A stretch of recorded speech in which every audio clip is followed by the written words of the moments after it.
ইরানে মার্কিন হামলার পর হরমুজ প্রণালী এড়িয়ে চলছে তেলবাহী ট্যাঙ্কারগুলো।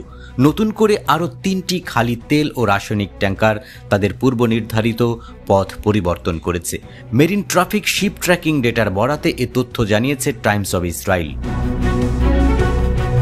মেরিসি ও রেড রুবি নামের ট্যাঙ্কার দুটি, যেগুলো কোনো মালামাল বহন করছিল না এবং হরমুজ প্রণালীর দিকে এগুচ্ছিল, তারা এখন সংযুক্ত আরব আমিরাতের উপকূলের কাছাকাছি ফুজাইরাহ বন্দরের কাছে নোঙর করে অপেক্ষা করছে।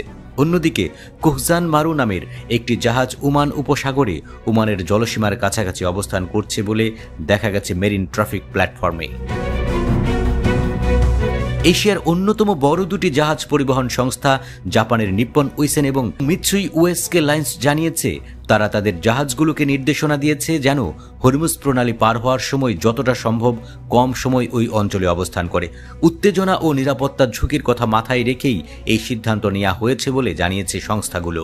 এর আগে হরমুজ প্রণালী থেকে দিক পরিবর্তন করে দুটি বিশাল তেলবাহী জাহাজ উইজডম লেক ও সাউথ লয়্যালটি। জাহাজ দুটি প্রায় 20 লাখ ব্যারেল করে অপরিশোধিত তেল পরিবহনের সক্ষমতা রাখে। মার্কিন সংবাদ সংস্থা ব্লুমবার্গ বলেছে, গতকাল রোববার জাহাজ দুটি হরমুজ প্রণালীতে প্রবেশ করেছিল। পরে স্যাটেলাইট ট্র্যাকিংয়ে দেখা যায় তারা হঠাৎ দিক পরিবর্তন করে প্রণালী ছেড়ে চলে যাচ্ছে। বিশ্লেষকরা বলছেন, আন্তর্জাতিক পর্যায়ে তেল বা পণ্য পরিবহনের জন্য নতুন রুট বেছে নেওয়ার চিন্তাভাবনা শুরু হতে পারে। এই ঘটনা সেই সম্ভাবনারই প্রাথমিক ইঙ্গিত হতে পারে।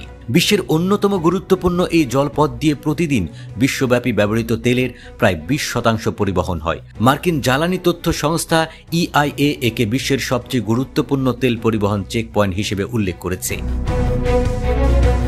ইরান আগেই হুমকি দিয়েছিল, যদি তাদের উপর সামরিক চাপ বাড়ে কিংবা যুদ্ধ শুরু হয় তবে তারা হরমুজ প্রণালী বন্ধ করে দেবে।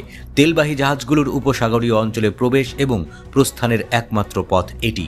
সেক্ষেত্রে অল্প কিছুদিনের জন্য যদি এই পথ বন্ধ হয়ে যায় তাহলে বিশ্ববাজারে ব্যাপক অস্থিরতা তৈরির আশঙ্কা করা হচ্ছে। ইরানে মার্কিন হামলার 2 দিন পেরিয়েছে। এরই মধ্যে অস্থির হয়ে উঠেছে তেলের বাজার। যুদ্ধের আশঙ্কা এবং সরবরাহে বিঘ্ন ঘটতে পারে, এই আতঙ্কে আজ দিনের শুরুতেই বিশ্ববাজারে অপরিশোধিত তেলের দাম হঠাৎ ঊর্ধ্বমুখী হয়ে ওঠে।